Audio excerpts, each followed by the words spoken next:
O peixe mantense abundante nas prazas de abastos e con prezos lixeiramente inferiores aos rexistrados no Nadal.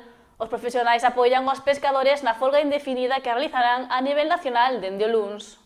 As prazas de abastos seguen a manter a súa actividade con produtos de primeira calidade. No referente aos que proveñen do mar, segue a haber unha oferta variada a pesar dos temporais que protagonizaron esta semana. A verdade é que, claro, obviamente a haber temporal non hai tanta variedade como se fai está o mar calmo, obviamente. Algo si, nos estuvemos traballando toda a semana. Movémonos máis en outras lonjas, intentando buscar un pouco de produto, pero sí, traballamos.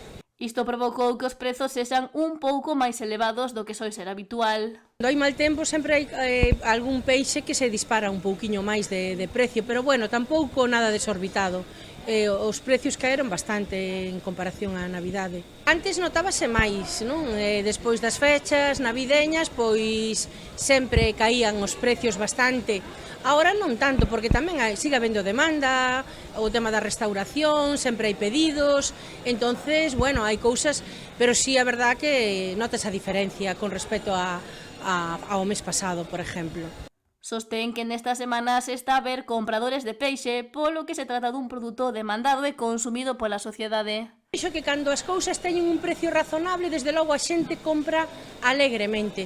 O que non poden é vir a comprar peixes que antes costaban a 4 a 5 euros e agora costan a 20. Un xurel que antes costaba a 4 ou 5 euros o kilo e agora que coste a 12 euros o kilo. Porque ao fin e ao cabo, non nos olvidemos, somos mileuristas.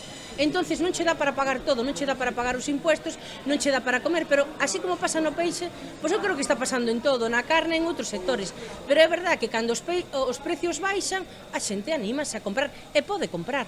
Este lunes o sector pesqueiro inicia unha folga indefinida para manifestar a súa oposición ás novas medidas implantadas no Regulamento de Control da Unión Europea.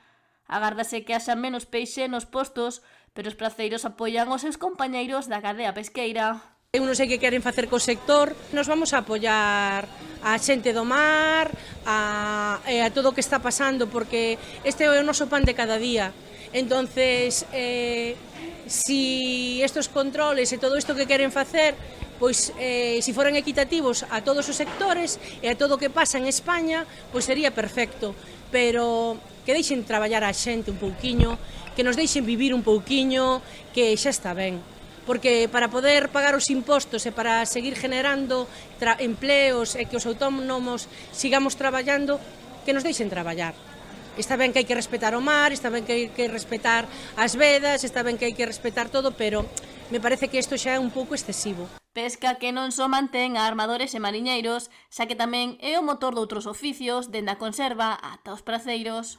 Cada día cercanos máis. Entonces que proíban xa ir a pescar e ir a marisquear e xa acabamos, porque ao final nós estamos pagando uns impuestos, estamos pagando uns autónomos e non vamos a ter con que traballar.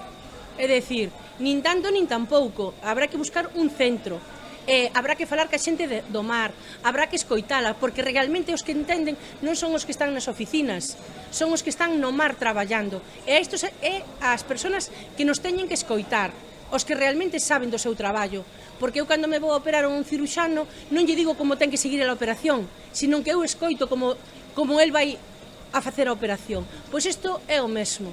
Entonces, se non deixan traballar a xente, cada día pois habrá menos xente que se dedica a isto e non sei se o queren é impulsar o cierre deste sector. Sector indispensable dende o eido económico para a comarca e para Galicia e tamén dende o nutricional, xa que o peixe achega proteínas, omega 3, diferentes vitaminas e minerais esenciais.